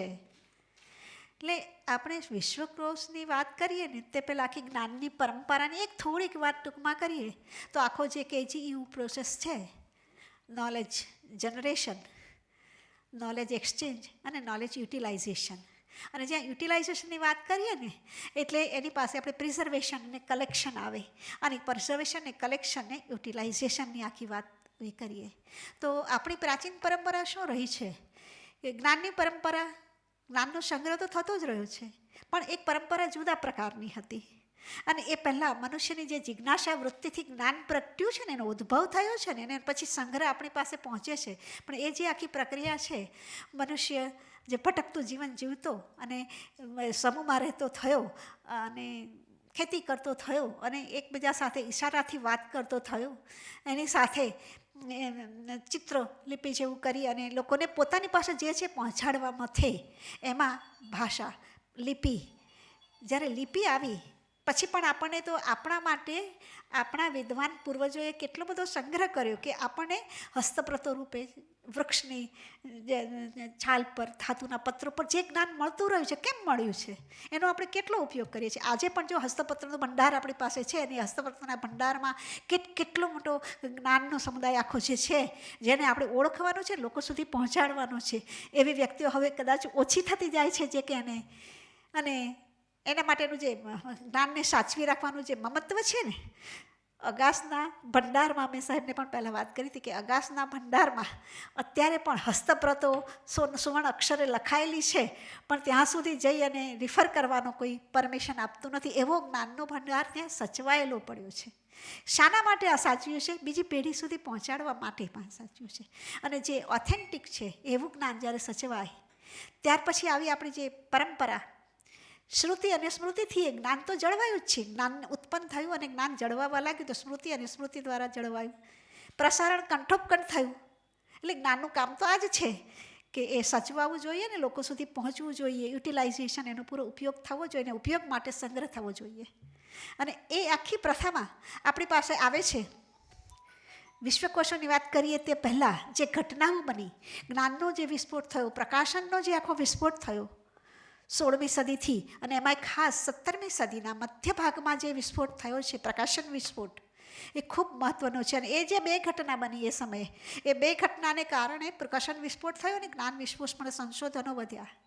પહેલું તો 17મી સદીની અંદર શરૂઆતની અંદર જે બધા વૈજ્ઞાનિકો છે એ લખતા થયેલા અને વૈજ્ઞાનિક પિરિયોડિકલ્સ બધા શરૂ થયા છે. 17મી સદીમાં શરૂઆત થઈ પિરિયોડિકલ્સની અને 1750થી 1718ની વચ્ચે આપણી પાસે એટલા બધા ઇન્સ્ટિટ્યૂટ આવ્યા. એ વખતે વનસ્પતિ શાસ્ત્રમાં તમે જો એટલે બોટનીમાં તમે જાઓ કે લાઈફ સાયન્સમાં જાઓ, કેટલા ઇન્સ્ટિટ્યૂટ એ વખતે આવ્યા છે. એ ઇન્સ્ટિટ્યૂટ આવ્યા એટલે શું થયું કે ઇન્સ્ટિટ્યૂટમાં સંશોધનો શરૂ થયા, વૈજ્ઞાનિકો અને ટેકનોલોજીસની સંખ્યા વધવા માંડી એ સમયે. અને એ જે એ રીતે જે જ્ઞાન આખું જનરેટ થયું એની સાથે મુદ્રણકળાની શોધ જે પહેલાં થઈ તે અને મુદ્રણકળાની શોધથી આપણું આખું જે વિશ્વ બદલાયું આખું પરિવર્તનનો યુગ જે શરૂ થયો કાગળની શોધે અને મૂવેબલ ટાઈપની શોધથી જે આપણી પાસે જ્ઞાનનો સમુદાય આવ્યો અને એનો જે સંગ્રહ સિસ્ટમેટિક થવા માંડ્યો, એમાં એ પ્રકાશન વિસ્ફોટ, મુદ્રણકળાએ પ્રકાશન વિસ્ફોટ કર્યો અને સાથે આ વૈજ્ઞાનિકોએ પ્રકાશનો એટલા શરૂ કર્યા અને સંશોધનો શરૂ થયા. હવે જો સંશોધન કરવા છે ને આર્ટિકલ લખવું છે તો એમને જોઈએ છે ઇન્ફોર્મેશન. તો ઇન્ફોર્મેશન મેળવવી ક્યાંથી? એ પણ મોટા પ્રશ્નો થયા કે આટલો માહિતીનો ધોધ વહેવા માંડે, આટલા પ્રકાશનો જો સામે હોય તો એ પ્રકાશનોમાંથી કયું ક્યાં છપાયું, કોણે છાપ્યું, શું છપાયું છે અને કેવી રીતે મેળવવું, આ પ્રશ્નો બહુ મોટા હતા. અને એ પ્રશ્નને સોલ્વ કરવા માટે એનું પ્રિઝર્વેશન તો થયું, પણ પ્રિઝર્વેટ થયા પછી પણ એ સેવાઓ કેવી રીતે આપવી, લોકો સુધી પહોંચાડવું, તો એની સેવાઓ પણ શરૂ થઈ, એ સમયમાં શરૂ થઈ છે. આપણે ઇન્ડેક્શનની વાત, સર્ચ સ્ટ્રેટેજીની વાત કરીએ છીએ, પણ એ સમયે પણ એ સંશોધનની શરૂઆત અને એ વખતે નવી નવી ટેકનિક્સની શરૂઆત એ વર્ષોમાં થઈ ગઈ હતી. અને એ રીતે આપણી પાસે જ્ઞાનકોશ હોવો એ આપણા, મને એમ થાય કે કેવા વિદ્વજ્જનો, કેવા નિષ્ણાતો જેણે એમની પછીની પેઢીની ચિંતા કરી અને વિશ્વકોશ રૂપે જ્ઞાનને સાચવવાની વાત કરી અને કેવા ઓથેન્ટિક એ સમયમાં આપણને મળવા માંડ્યા વિશ્વકોશ. શરૂઆત યુનિવર્સલ ડિક્શનરી નામે થઈ, પછી ચેમ્બર્સનો એન્સાઇક્લોપીડિયા આવ્યો અને આપણે પછી તો જાણીએ છીએ કે આપણી પાસે આવ્યો છે બ્રિટાનિકા. 1768ની અંદર બ્રિટાનિકા આવ્યો અને બ્રિટાનિકા વિશે સાહેબે ડિટેલમાં વાત કરી છે, હું વિશ્વકોશ વિશે એના વિશે વધારે વાત નહીં કરું. એ વિશ્વકોશ આવ્યો અને તે પછી તો અમેરિકાના આવ્યો, વર્લ્ડ બુક આવ્યો, એની પહેલાં આપણી પાસે બીજા પણ ઘણા એન્સાઇક્લોપીડિયાઝ આવી ગયા અને એમાં વિષયના વિશ્વકોશ પણ આવવા લાગ્યા આપણી પાસે. તો ઘણા બધા વિષયના વિશ્વકોશ આજે પણ તમે બધા જાણો છો કે આપણી પાસે encyclopedia of religion and ethics, encyclopedia of science and technology, encyclopedia of music and dance, અનેક weapons, encyclopedia of mankind, encyclopedia of weapons, ઘણા બધા એન્સાઇક્લોપીડિયા સબ્જેક્ટના, સ્પેસિફિક સબ્જેક્ટના આપણી પાસે એન્સાઇક્લોપીડિયા છે. ટેકનોલોજીના પણ, યંત્ર વિજ્ઞાનના આપણી પાસે એન્સાઇક્લોપીડિયાસ છે. તો આ છે આપણે જાળવ્યા છે કારણ કે એક આધારભૂત માહિતીથી સંશોધન થયા પછી આ માહિતી આવી છે અને માહિતીને આપણે પ્રિઝર્વ કરી છે અને કલેક્ટ કરી અને લોકો સુધી પહોંચાડવા એન્સાઇક્લોપીડિયાસ આવ્યા છે આપણી સામે. તો આ એન્સાઇક્લોપીડિયામાં પડેલી માહિતી બહુ જ ઓથેન્ટિક છે. હા, એક વાત કરું, કાલે સાહેબે જે વાત કરી એ આજના સમય માટે એવું છે કે આ પ્રકારના એન્સાઇક્લોપીડિયાસ થાય છે, પણ એની વાત હું પછી કરીશ કે લાઇબ્રેરીને શું કરવાનું છે. પણ એટલે એ જે એન્સાઇક્લોપીડિયાસ આપણી પાસે આવ્યા એને કારણે આપણને જ્ઞાન તો સુલભ તો બન્યું, એનો ઉપયોગ કરવો કેવી રીતે કરવો એ જ રીતે આપણા ગુજરાતી ભાષાને દરેક ભાષાને પોતાના એન્સાઇક્લોપીડિયાસ, એની વાત પણ કાલે થઈ છે એટલે હું રિપીટ નહીં કરું, મને આપેલો સાહેબે જે સમય છે એ સમયમાં જ હું પૂરું કરીશ. એટલે તો એ વખત આપણા જે જ્ઞાનચક્રની જે સાહેબે કાલે વાત કરી તો એ 9 ભાગ હું શાંતિથી જોઈ ગઈ કે આ વિચાર એમાં અદ્ભુત રીતે વિષય સૂચિ આપી છે સાહેબ. ડિટેલમાં મેં જોઈ કે એ લોકોને આટલો બધો વિચાર આવ્યો છે કે આ વ્યક્તિ આ રીતે શોધે તો પણ મળે માહિતીને, આ રીતે એ વિષય સૂચિ એટલી સમૃદ્ધ સૂચિ એમણે આપી છે. એ ડિગ્રી લેવા ગયેલી વ્યક્તિઓ નથી. આપણે બધા તો ડિગ્રી લઈ અને કામ કરીએ છીએ, પણ એ ડિગ્રી લેવા ગયેલા નથી, પણ એટલું સરસ કામ એમણે કરેલું છે અને એ ભાષામાં, એ સમયની ભાષામાં, અને દરેક વસ્તુ સરસ રીતે જીવતપૂર્વક આપી છે. જ્ઞાનચક્ર પહેલાં પણ પ્રયોગ થયા, પછીના પણ સાહેબે કાલે વાત કરી છે એ પ્રમાણે ગુજરાતી ભાષામાં જ્ઞાન ગંગોત્રી પણ આવી અને ત્યાર પછી ગુજરાતી સાહિત્યકોશ પણ આપણી પાસે આવ્યો છે. પણ જે સૌથી મોટું કામ થયું, વિશ્વમાં એક ગણના, વિશ્વની ગણનામાં એક મૂકી શકાય તેવું, ભારતીય ભાષાઓમાં પ્રશ્ન મૂકી શકાય તેવું આપણો ગુજરાતી ભાષાનો વિશ્વકોશ, જે વિશ્વકોશે તૈયાર કર્યો છે તે. હવે વિશ્વકોશ મોટી સંસ્થાઓ તૈયાર કરતી હોય છે અને મોટી સંસ્થાઓ કરે એટલે આધારભૂત માહિતી સાથે એના ઓથેન્ટિક વ્યક્તિ દ્વારા લખાતો હોય છે. એટલે ઓથેન્ટિક વ્યક્તિઓ મોટા વિદ્વાનો પાસે કામ કરાવેલું હોય અને એટલે એની ઓથેન્ટિસિટી એટલી બધી વધારે હોય છે કે બીજા કોઈ પણ પુસ્તકોમાં તમે જુઓ એના કરતાં તમને ઓથેન્ટિક માહિતી એ વિશ્વકોશ આપશે. તો એ ઓથેન્ટિક માહિતીનો ઉપયોગ સંશોધનોમાં કેટલો થાય છે એ કરવો જોઈએ અને કેવી રીતે કરવો જોઈએ. સંશોધન આમ જુઓ તો સંશોધન કેટલા પ્રકારના છે, આપણે એના વિશે વધારે વાત નથી કરતા. Applied research, fundamental research, historical research વગેરે વગેરે. તો આ સંશોધનો થાય છે. પણ આપણે બીજા રિસર્ચની જે વાત કરીએ છીએ આની, તો એમાં હું ખાસ જો અત્યારે ભાર મૂકું તો શૈક્ષણિક સંશોધન પર ભાર મૂકીશ. કારણ કે શૈક્ષણિક સંશોધનો જે થાય છે એ સંશોધનની તાલીમ માટે થાય છે. હું પર્સનલી એવું માનું છું કે જ્યારે વ્યક્તિ એમફિલ થાય, પીએચડી થાય, રિસર્ચ પ્રોજેક્ટ કરે, રિસર્ચ આર્ટિકલ્સ કરે, એ સમયે એ પોતે સંશોધન કરવાની એક આ પદ્ધતિ સાથે જોડાય છે. How to search information, how to find out, અને પછી કેવી રીતે એને લખવી, આ બધી વસ્તુ એની એ શરૂઆત જે છે એ એની તાલીમ છે. પીએચડી થાય ને ત્યારે સંશોધક નથી થઈ જવાતું. પીએચડી થયા પછી તમે એ લેવલના કામો શરૂ કરો, સાચા અર્થમાં સંશોધનનું કામ થાય, એને આપણે સંશોધનની સાચી તાલીમ મેળવેલા ગણી શકીએ. તો એ પીએચડી કરતી વખતે, એમફિલ કરતી વખતે વિદ્યાર્થીઓને આપણે એક એવી ટ્રેનિંગ તો આપવી જોઈએ કે વિશ્વકોશ એક આધારશિલા છે. આધારશિલા એટલા માટે છે, સંશોધનની આધારશિલા, શૈક્ષણિક સંશોધનોમાં ખાસ એનો ઉપયોગ કરવો જોઈએ. કારણ કે આ લેવલે વિદ્યાર્થીઓને એમને પોતાના વિષયની પસંદગીનો મોટો પ્રશ્ન હોય છે કે વિષય કયો પસંદ કરવો, વિષય વિશેની સમજના પ્રશ્નો હોય છે.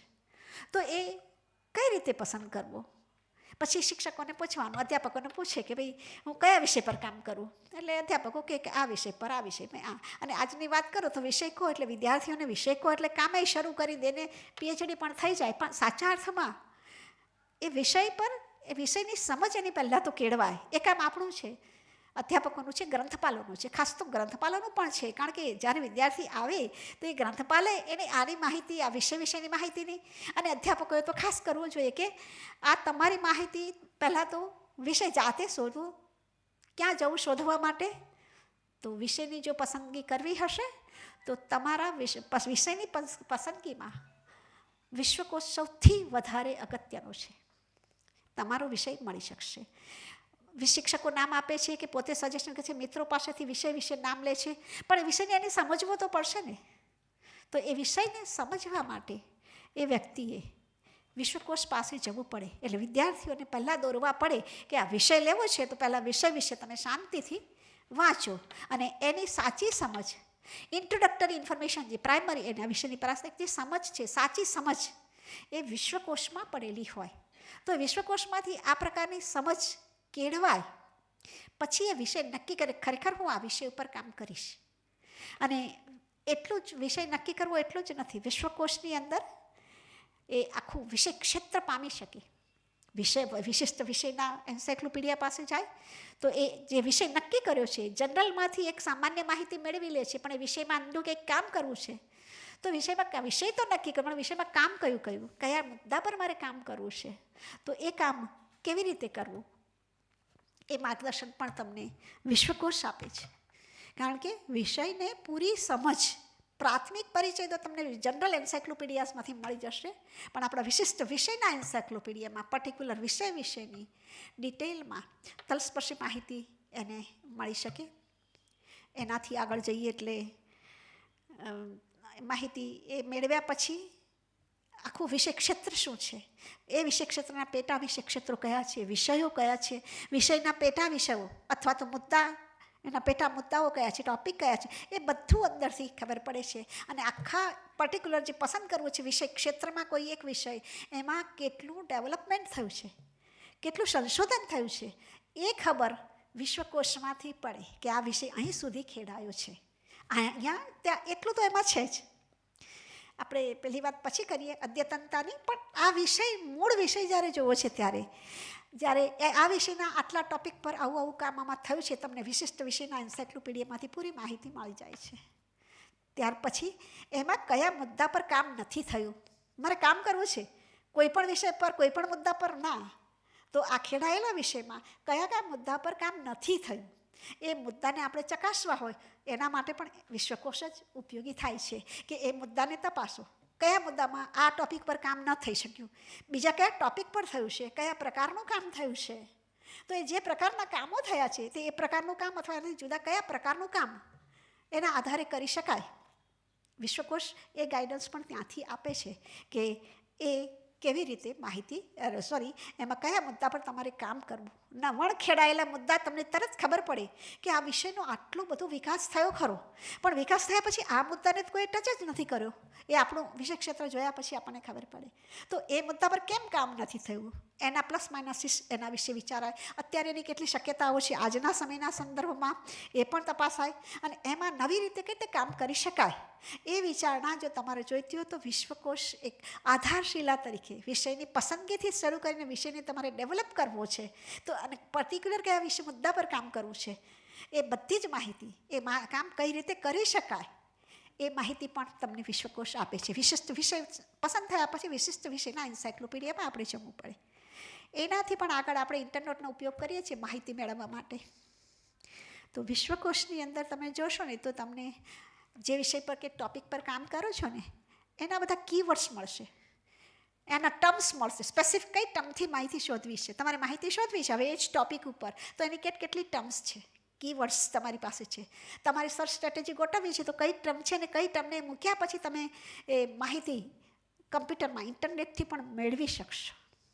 એટલે આ રીતે માહિતી મેળવવા માટે તમારે વિશ્વકોશ એનો ઉપયોગ કરવો જ પડે. સંશોધનની શરૂઆત વિશ્વકોશને જોયા વગર થઈ શકે નહીં, અને એમાંથી જે માહિતી મળે છે એની જે ઓથેન્ટિસિટી છે, કારણ કે ઓથેન્ટિક વ્યક્તિઓએ કામ કર્યું છે એમાં, એટલે એ બહુ જ મહત્ત્વની છે.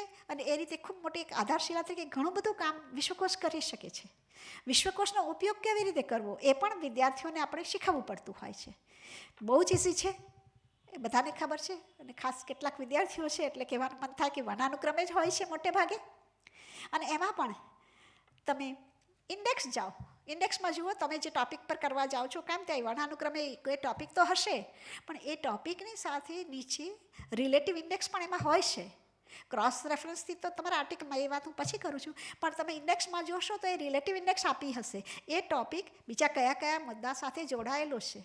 તો એ ટૉપિક જે જગ્યાએ છે તેનો વોલ્યુમ નંબર અને પેજ નંબર આપેલો હશે, પણ જે રિલેટિવ જે બધા એને સંબંધિત બીજા મુદ્દાઓ છે જેની સાથે સંબંધ ધરાવે છે એના પણ વોલ્યુમ નંબર અને પેજ નંબર ત્યાં સાથે આપેલા હશે. એટલે કે આ મુદ્દો છે એ આટલી રીતે પણ આ જગ્યાએ આવે છે, એ કયા અર્થમાં છે, શું છે, એ માહિતી તમે ત્યાંથી વાંચી અને મેળવી શકો છો. એટલે ત્યાં ગયા પછી પાછા તમને બીજા રેફરન્સીસ મળી શકે છે. એટલે તમે જુઓ કે એક સાથે એક વિષયની કેટલી માહિતી સંશોધન કરતા પહેલાં આપણે મેળવવી પડે, અને આપણું સંશોધન કેવી રીતે સરળ તો થાય પણ એક આધારભૂત પણ થાય.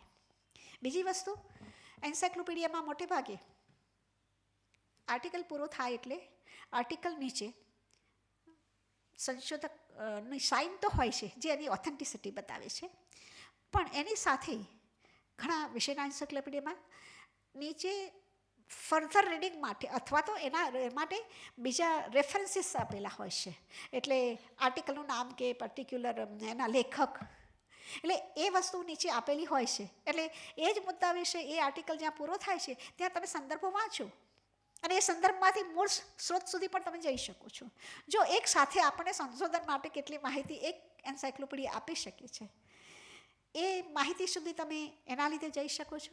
બીજું, જે મુદ્દા વિશે તમે વાંચો છો ને એન્સાઇક્લોપીડિયાની અંદર, એ મુદ્દો પણ કેવો હોય છે કે એની અંદર એના પ્લસ માઇનસ સાથે હોય, પણ એની અંદર એના કેટલા વિચારકોએ એના માટે શું કહેલું, એના વિશે થયેલા મતાંતરો પણ હોઈ શકે, એના વિશેના અભિપ્રાયો હોઈ શકે, એ મુદ્દાને કેટલી રીતે અર્થઘટન કરવામાં આવેલું છે, આ બધી વસ્તુ એ તમને નાનકડા લેખમાંથી પણ મળશે. અને એ આપણને એના પર સંશોધનમાં કઈ રીતે કામ કરવું, અનેક વિવાદ કરતા અભિપ્રાયો એકબીજાની સાથે, એક એની દાખલા તરીકે હું એક્ઝામ્પલ આપું, લાઇબ્રેરી સાયન્સના ઘણા બધા છે, એટલે કે દાખલા તરીકે 5 ફંડામેન્ટલ કેટેગરીઝ, 5 ફંડામેન્ટલ કેટેગરીઝ વિશે તમે લાઇબ્રેરી સાયન્સના એન્સાઇક્લોપીડિયામાં તમે જાઓ અને એ એન્સાઇક્લોપીડિયા 5 ફંડામેન્ટલ કેટેગરી વિશે વાત હોય ત્યારે વિકરીએ શું કહ્યું, રંગનાથનની છે 5 ફંડામેન્ટલ કેટેગરી, ઓકે, હા, તો એના માટે રંગનાથને શું કહ્યું એ તો હોય, પણ એના માટે વિકરીએ એને બધાએ જે એની ટીકા કરી છે, એના પ્લસ માઇનસીસ કર્યા છે, 5 નહીં, વિકરી તો એમ કહે છે 13 categories are there, A 13 category બતાવે છે, અને એ આપણે જોવાનું કરવાનું મન થાય. એટલે આ વસ્તુ શું બતાવે છે, આ રંગનાથનની 5 કેટેગરીમાંથી જો વિકરી 13 કહેતા હોય ને, જો ત્યારે ઓળખી બતાવી તો ભલે, પણ એના મતે આમ છે તો આપણે શું એ કામ આગળ જઈને કરી શકીએ ને કે ખરેખર વાસ્તવમાં શું છે. એટલે સંશોધનનો સાચો મુદ્દો મેળવવો, રિયલ વર્ક આપણે કરવું છે. તો આ રીતે એન્સાયક્લોપીડિયા આપણને ખૂબ ખૂબ ઉપયોગી થતો હોય છે કે આ રીતે એના સંદર્ભો પણ મળે, માહિતી પણ તમે મેળવી શકો છો. અને બીજું આધારભૂત માહિતી હોય છે, એ સૌથી મોટી વાત છે. બીજું, જ્યારે ગ્રંથાલયમાં એન્સાયક્લોપીડિયા વસાવવામાં આવે ત્યારે, કાલે સાહેબે જે પ્રશ્ન કર્યો હતો તે પણ, કે ઓથેન્ટિક આવા એન્સાયક્લોપીડિયા છે, તો એન્સાયક્લોપીડિયાને લાઇબ્રેરીમાં પરચેસ કરવાના ક્રાઇટેરિયા છે. એ ગ્રંથપાલને તો ખબર હોય કે આ ક્રાઇટેરિયામાંથી પસાર થાય એ જ એન્સાયક્લોપીડિયા આપણે લાઇબ્રેરીમાં હોવો જોઈએ. એ સિવાયના એન્સાયક્લોપીડિયા આપણે લેવા ન જોઈએ. કોઈ પણ કારણસર કોઈક વાર એવું થઈ જતું હોય કે આવી જતું હોય, પણ એ લાઇબ્રેરિયન જો તકેદાર રહે તો ઓથેન્ટિક ઇન્ફોર્મેશન, ઓથેન્ટિક જ ખર્ચ થાય. આપણે જે ખર્ચ કરીએ ને તે ઓથેન્ટિક ના માટે જ થઈ શકે કે ભાઈ આપણી પાસે એવા પુસ્તકો જ આવે કે એવા એન્સાયક્લોપીડિયા આવે કે જે ઓથેન્ટિક જ હોય. તો એ કામની એ જવાબદારી કે એમણે લાઇબ્રેરિયનને પહેલું જોવું પડે ઓથોરિટી વિશે, પ્રકાશક કોણ છે એના, અંદર લેખકોની અહીં આપી છે. કોઈ એક વ્યક્તિનું પ્રકાશન, આપણે માનીએ કે મેકમિલન એક ઓક્સફર્ડ છે, તો ઇટ્સ ઓકે, ફાઇન. વિશ્વકોશે વિશ્વકોશનું કામ કર્યું છે, વિશ્વકોશ ટ્રસ્ટી, તો ઇટ્સ ઓકે, કારણ કે એમાં એવી ઓથોરાઇઝ વ્યક્તિઓ છે જે આ કામ કરે છે. તો એ એન્સાયક્લોપીડિયામાં આપણે શ્રદ્ધા મૂકી દઈએ કે હા આમાં આ હોય છે. પછીથી અંદર લેખકો કોણ કોણ છે એમનો પણ પરિચય હોય, એમની ડિગ્રી હોય, ક્યાં એમણે કામ કરેલું છે, ક્યાં એક્સપિરિયન્સવાળી વ્યક્તિઓ છે, કોણે લેખ લખ્યા છે, આ બધું જોયા પછી આપણે પરચેસ કરવો જોઈએ. એ વાચકનું કામ નથી. વાચક તો લાઇબ્રેરીમાં હશે, એ એન્સાયક્લોપીડિયાનો ઉપયોગ કરશે, પણ આપ લાઇબ્રેરિયને આ બધું ચેક કરીને એનો સ્કોપ શું છે, એની લાઇબ્રેરિયન પ્રસ્તાવના વાંચે અને એનો સ્કોપ તપાસશે અને ખબર પડે કે એમાં આ સ્કોપમાં લખ્યું છે. પછી એણે વોલ્યુમ પણ જોવા જોઈએ કે આ લખ્યું છે એ પ્રમાણે અંદર છે કે નહીં. કારણ કે અંતે તો ઉપયોગ ઓથેન્ટિક માહિતીનો આપણે કરવાનો છે. જે લખ્યું છે એ ન હોય તો એની એરેન્જમેન્ટ કયા પ્રકારની છે, વાચકોનો ઉપયોગી છે કે નહીં. એટલે અનેક એરેન્જમેન્ટ, એનો સ્કોપ, આ દરેક વસ્તુ વિશે વિચારી અને જો ગ્રંથપાલો એન્સાયક્લોપીડિયા લાઇબ્રેરીમાં એ રીતે ખરીદે તો ઓથેન્ટિક એન્સાયક્લોપીડિયા આવે. અને સંશોધનમાં એમાં ખાસ કરીને હું મેં કહું છું કે શૈક્ષણિક ગ્રંથાલયોમાં, શૈક્ષણિક સંશોધનોમાં, એ શૈક્ષણિક એમાં આપણે પ્રોફેશનલ પણ થાય છે ત્યારે પણ જરૂર પડે છે. પ્રોફેશનલ રિસર્ચ પણ ચાલે છે, પર્સનલ રિસર્ચ પણ લોકો કરે છે. બધામાં જરૂરી છે કે એન્સાયક્લોપીડિયા બેઝિક પહેલો એક આધારશિલા તરીકે ઉપયોગ થાય તો એક ઓથેન્ટિક વિષય વિશે સરસ કામ થઈ શકે. અને જ્યારે પ્રોફેશનલ રિસર્ચની વાત કરીએ છીએ ત્યારે પણ એ લોકોને વિશિષ્ટ વિષયના એન્સાયક્લોપીડિયાની જરૂર હોય છે. હવે બીજો મોટો પ્રશ્ન જે આવે છે કે એન્સાયક્લોપીડિયાનું કરંટ અને લેટેસ્ટ ઇન્ફોર્મેશન નથી હોતી. રિસર્ચ માટે લેટેસ્ટની જરૂર છે, પણ રિસર્ચ કરીએ છીએ ત્યારે પહેલાં આપણે તો કઈ માહિતી જોઈશે, જૂની માહિતીના એ પાયા પર, એ બેઝ પર જ આખું એક નવું ઇમારત ચણવાની છે. એટલે જે આખો બેઝ છે તે ઉત્તમ બેઝ થવો જોઈએ. અને એ બેઝની જે ઇન્ફોર્મેશન છે, હિસ્ટોરિકલ ઇન્ફોર્મેશન છે, એની પર થયેલા કામોની જે જૂની માહિતી છે, એના સંદર્ભમાં નવો વિકાસ આપણે કરવાનો છે, નવું સંશોધન કરવાનું છે. એટલે જ્યારે આ લોકો સંશોધન કરતા હોય ત્યારે એણે એન્સાયક્લોપીડિયા, ઓથેન્ટિક એન્સાયક્લોપીડિયા લઈને જો કામ કરે તો ઉત્તમ રીતે એનું સંશોધન કરે, કદાચ સહેલું થઈ જાય.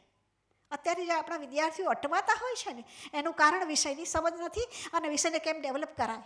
એન્સાયક્લોપીડિયા તમને એ ગાઈડન્સ પણ આપે છે કે વિષયને આપણે કેવી રીતે ડેવલપ કરી શકીએ. એક વિષય વાંચો, વિષય પછી મેઇન વિષય વિશિષ્ટ વિષયમાં જાઓ અને એ વિષય વાંચો, એમાં એમણે કઈ રીતે ડેવલપ કર્યું છે, કઈ રીતે માહિતીની ગોઠવણી કરી છે અને આસ્પેક્ટ બધા તપાસો. તો એક એક આસ્પેક્ટ પર તમને ખબર પડે કે આની પર આમ કામ કરવું જોઈએ અને પછી આપણે એની પર નવું કરીએ તો એક ખૂબ સારું ઓથેન્ટિક કામ સંશોધનનું થઈ શકે. એટલે આ રીતે આપણે ઇતિહાસ કેટલું કામ કરી શકીએ છીએ અને પૂર્વજોએ, આપણા વિદ્વાન પૂર્વજોએ આપણને જે જ્ઞાનનો સંગ્રહ આપ્યો છે ને એનો બરાબર ઉપયોગ જો આપણે કરીએ તો ખૂબ સારા કામો થઈ શકે. આવો એક ઉપયોગ કરનાર એલ્વિન ટોફલર, જે મને ગમે છે, એમણે ફ્યુચર શોક એ એમનું પુસ્તક આપ્યું. એમને ખબર છે કે 50 વર્ષ પછી શું બનવાનું છે, શેના આધારે આગળ બનતું શું આવ્યું છે એનો આખો અભ્યાસ કર્યો છે. એના આધારે ખબર પડશે કે આમ થયું ત્યારે આમ થયું છે, તો હવે આમ થાય તો આ જ રીતે બનવાનું છે. અને બધી આગાહી ન કહી શકાય, એમણે જે લખ્યું છે સાચું પડ્યું છે. એમણે પુસ્તક સરસ મજાનું કર્યું છે. તો પાવર શિફ્ટ, અને પાવર શિફ્ટની પહેલાં થર્ડ થર્ડ વેવ પહેલાં આવ્યું અને પછી પાવર શિફ્ટ આપ્યું. તો પાવર શિફ્ટમાં પણ એ માણસને ખબર છે કે ઇન્ડસ્ટ્રીયાલિસ્ટ પાસેથી એમને એ પણ ખબર છે કે એગ્રીકલ્ચર જે કે એગ્રીકલ્ચર એજની અંદર કોની પાસે પાવર હતા? ખેડૂતો પાસે પાવર હતા. પાવર ચેન્જ ઇન્ડસ્ટ્રીયાલિસ્ટ પાસે આવ્યા. ઇન્ડસ્ટ્રીયાલિસ્ટ પાસે પાવર કોની પાસે આવ્યા છે? ઇન્ફોર્મેશન અને નોલેજ પ્રોફેશનલ પાસે પાવર્સ આવ્યા. અને આ વાત એમણે કરી છે કે આ પાવર્સ આવે છે શાના બેઝ પર કરી? આજ સુધી જે ડેવલપ થયેલું છે એ જૂના આખા બેઝ પર એના અવલોકન પરથી એ માણસ આપણને આટલું બધું આપી શકે છે. અને એ કેટલા ઓથેન્ટિક છે પુસ્તકોને એમણે જે અભ્યાસ કરીને આપણને આપ્યા છે, તો એ સંશોધન જેવા પુસ્તકો છે એમ કહી શકીએ આપણે. તો એ જૂની આપણી પેઢીએ આપણને જે કંઈ આપ્યું છે એનો ઉપયોગ કરીને જો આપણે કામ કરીએ તો ઘણું બધું સારું થઈ શકે. રહી અદ્યતનતાની વાત, જૂનું બધું જાણ્યા પછી અત્યારનો જે સમય છે એના સંદર્ભમાં એનું ડેવલપમેન્ટ એ સબ્જેક્ટનું થઈ શકે, અને થાય તો કેવી રીતે થઈ શકે એ નવેસરથી વિચારવાનો મુદ્દો છે. પણ આવું વિચારવા માટેનું ગાઈડન્સ તમને એ જ એન્સાયક્લોપીડિયા આપે છે. મારા અનુભવની વાત કરું છું કે એની અંદરથી જ ગાઈડન્સ મળે છે કે હવે આને કેવી રીતે તમે મોડ આપી અને નવા સંદર્ભમાં એને મૂકી શકશો. અત્યારે કોમ્પ્યુટરની અંદર જે ઇન્ડેક્સ ટર્મ્સને યુઝ કરવામાં આવે છે, કીવર્ડ્સ અને નવી નવી સર્ચ સ્ટ્રેટેજીસ છે, મૂળ ક્યાં છે? એના મૂળ તપાસો. નવા સંદર્ભમાં આપ્યું આપણને બધું જ, તો એ મૂળ છે ક્યાં? બધી જ ઇન્ડેક્સિંગ સિસ્ટમ આવી છે આપણી પાસે, એના મૂળ ક્યાં છે? ભારતમાં છે. ડૉક્ટરની રંગનાથનની ચેઇન ઇન્ડેક્સિંગ પદ્ધતિની અંદર પ્રેસી, પોપ્સી, બાકીની બધી અત્યારની જે પદ્ધતિઓ છે એ પ્રેસી સાથે ખૂબ જોડાયેલી છે. હવે તમે જુઓ કે પ્રેસી અને પ્રેસીમાં જેનો અસ્થિને જ્યારે પ્રેસી વિશે જોયું છે ત્યારે એમણે રંગનાથનને જ એ પોતે અનુસર્યા છે. પાછા થોડાક ફેરફારો સાથે રંગનાથનને અનુસર્યા છે. હવે આપણા રંગનાથનને આપણે આ રીતે તપાસી શકતા નથી. અત્યારે આપણે કહીએ કે આ સોફ્ટવેરની અંદર અથવા તો આ ડેટાબેઝની અંદર સર્ચ સ્ટ્રેટેજીમાં આને બહુ સરસ રીતે મૂકેલું છે કે કરવું જોઈએ, જે સર્ચની સ્ટ્રિંગ તૈયાર કરીને મૂકે, તો આ સ્ટ્રિંગ તો આખી બનાવવાની આપણા રંગનાથને આપણને આપેલી છે.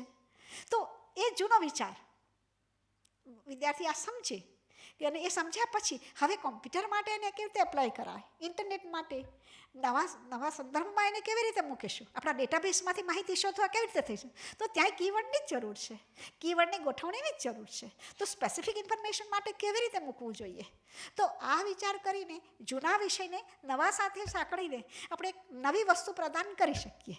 અને એવું ઘણું બધું છે કે લાઇબ્રેરિયન અને કમ્પ્યુટરની વ્યક્તિઓ સાથે મળી અને નવી વસ્તુ અત્યારે શોધી છે.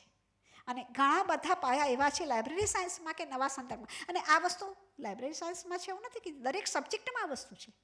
તમે દરેક વિષયની તમે નવા સંદર્ભમાં કેવી રીતે વિચારવો એ નવેસરથી વિચારવા જો શરૂ કરો અત્યારના સમય જોઈને, અને આગળ જે કંઈક થયું કયા સમયે કયું થયું, કયા સંજોગોમાં શું થયું છે એની સાથે વિચારીને જો નવો વિચાર કરવામાં આવે તો મને લાગે છે કે એન્સાયક્લોપીડિયામાંથી જ નવા વિષયને ટોપિકને લઈ અને કેવો વળાંક આપીને કેવું સંશોધન કરવું અને કઈ રીતે સંશોધન કરવું એ આખી માહિતી સરળ રીતે થઈ જાય. અને શૈક્ષણિક સંશોધનો જે વિદ્યાર્થીઓ કરે છે એમફિલ પીએચડી લેવલે, એમને આ ગાઈડન્સથી એવી એક તક મળે ને એ પોતાના સંશોધનો કરતા થાય પછીથી, પીએચડી થયા પછી કે એમફિલ પછી પોતાના સંશોધન કરી શકે એટલા સક્ષમ એ લોકો બની શકે.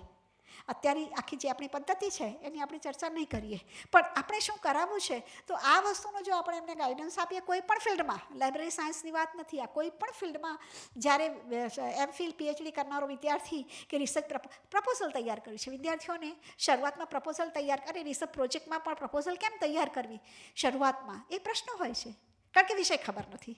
તો પ્રપોઝલ આઉટલાઇન કેવી રીતે અપાય એ વસ્તુ સીધી જ તમારા એન્સાયક્લોપીડિયા તમને માહિતી આપી દે છે કે હાઉ ટુ રાઇટ પ્રપોઝલ. અને પર્ટિક્યુલર સબ્જેક્ટની કરો છો ત્યારે સબ્જેક્ટમાં કયું લેવું જોઈએ એમાંથી જ મળશે. અને પછી કામ શું કરવું છે તમે લખવાના છો કે આ વિષયમાં આ થયું છે, આ રીતે થયું છે. એટલે એન્સાયક્લોપીડિયા એટલા મોટા માર્ગદર્શક છે, એટલા બધા એવા સંશોધન માટેની એટલી મોટી આધારશિલા છે કે એના બેઝ ઉપર સંશોધનો પણ થાય અને સંશોધન માટેનું એટલું બધું માર્ગદર્શન મળે કે વિદ્યાર્થી પછી પોતાની રીતે બધું ડેવલપ કરી શકે. અને અદ્યતનતાની વાત કરીએ ત્યારે કે એમાં અદ્યતન હોતું નથી, પણ સંશોધન માટે પહેલાં પાયો જોઈએ છે, હિસ્ટ્રી જોઈએ છે, એના બેઝ પર નવું કરવાનું કામ તો આપણું છે. કરંટ ઇન્ફોર્મેશન એમાં નથી.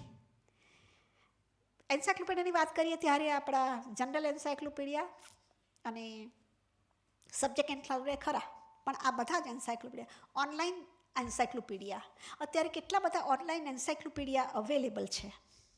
બ્રિટાનિકા ઇટ્સ ઓકે ફાઇન, એની અંદર તરત જ સુધારા થાય છે, નવા એડિટિંગનું કામ થાય છે, અને નવો ટૉપિક આવે અથવા તો નવી વ્યક્તિવિધિ ચરિત્ર આવે તો એ ઓનલાઈનમાં તરત મુકાઈ જતું હોય છે, એટલે એમાં તમને લેટેસ્ટ માહિતી મળી શકે છે.